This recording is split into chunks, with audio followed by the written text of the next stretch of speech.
Don't do futures. Don't use leverage. Only do spot trading. You hear this golden advice echoed by countless experienced traders, usually the ones who had to learn it the hard way. And it's a really powerful warning. The high-risk world of futures and leverage, that can wipe out a beginner's portfolio in a matter of seconds, literally. The protective shield against all that chaos is sticking exclusively to spot trading. But that immediately brings up two huge questions for us. What exactly is spot trading? And, practically speaking, how do we actually do it? So, here's our roadmap for today's explainer. We'll quickly cover what spot trading is, compare it to futures, show you how to actually execute a trade, break down the DCA strategy, and then wrap things up with some essential risk management. All right, section 1. What is spot trading? Let's get into the basics. At its core, spot trading is beautifully simple. It just means you're buying and selling the actual cryptocurrency directly on the spot market. If you buy Bitcoin, you actually own that fraction of Bitcoin. You can hold it in your wallet for a day, a month, or heck, even 10 years. And the best part?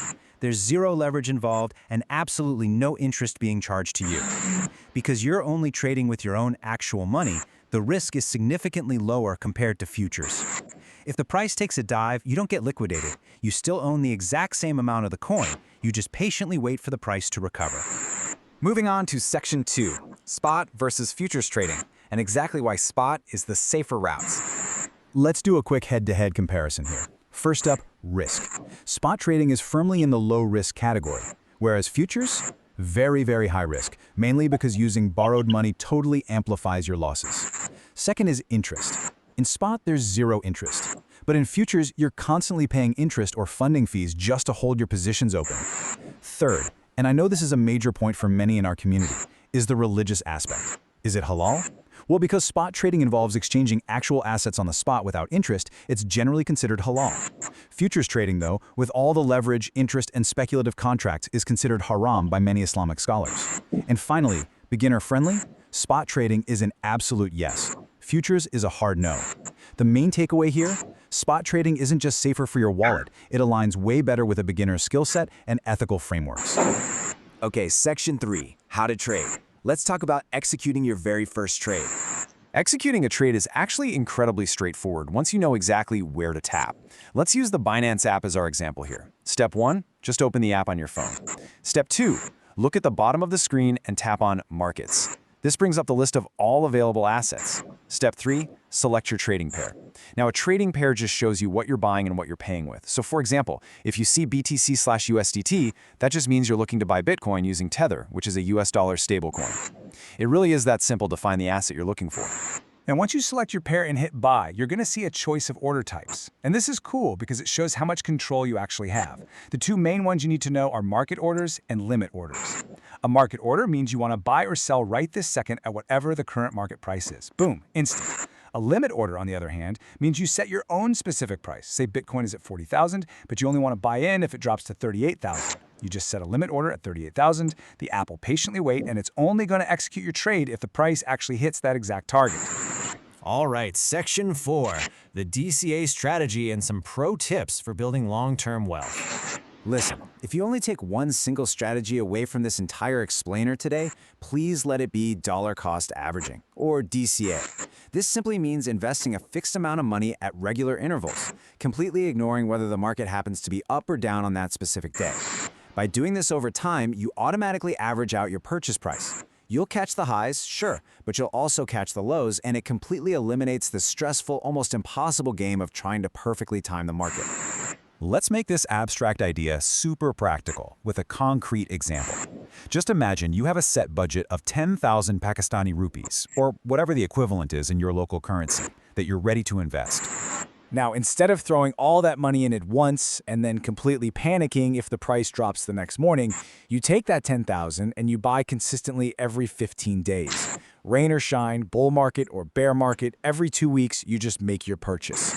Doing this naturally averages out your entry prices during the market's constant ups and downs, but honestly, more importantly, it removes all the raw emotion from investing. You aren't guessing or stressing, you're just systematically following a proven plan. Alongside your DCA strategy, I've got a few essential tips for you. First off, stick to coins you actually understand, like Bitcoin or Ethereum. They have proven track records. Second, absolutely avoid those pump and dump schemes. You know the ones. Some unknown coin promising 100x returns overnight. Yeah, those are almost always traps designed to drain your wallet. Third, do not buy blindly just because of FOMO, the fear of missing out.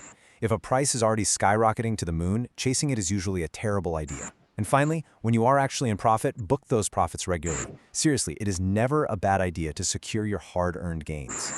Which brings us to Section 5, risk management. This is absolutely essential for protecting your capital. There is one undeniable golden rule in crypto. Only ever invest money that you can comfortably afford to lose. I really cannot stress this enough. Crypto should never, ever be bought with your rent money, your grocery budget, or your kids' tuition, period. Plus, you absolutely must keep a separate emergency fund in cash or a stable bank account. Your crypto portfolio is there to build future wealth, not to act as your emergency rainy day fund. This really builds into a structured way of living, basically the 50-30-20 rule. Think of it like this. 80% of your total income should be strictly reserved for your living expenses, your basic needs, and your secure savings. Only that remaining 20% slice of the pie should ever be allocated toward investments, and that includes your crypto spot trading. Keeping these strict, disciplined boundaries ensures that even if the crypto market has an absolutely terrible year, your personal life and your daily financial security remain completely untouched. Now that we've covered the core essentials of spot trading, get ready, because in our next explainer, we're going to level up your skills by diving right into the basics of technical analysis. We're going to look at how to actually read charts and candlesticks so you can make even better, more informed spot trading decisions. But before we wrap up, a really vital reminder. The crypto market is famously volatile, and profits are never, ever guaranteed. It's all about managing and minimizing your risk. So now that you know the safest path forward, I really want to hear from you. Have you actually tried spot trading yet? And if you have, how much profit or loss did you make using these methods? Drop your stories in the comments below, stay safe out there, trade smart, and I'll catch you in the next explainer.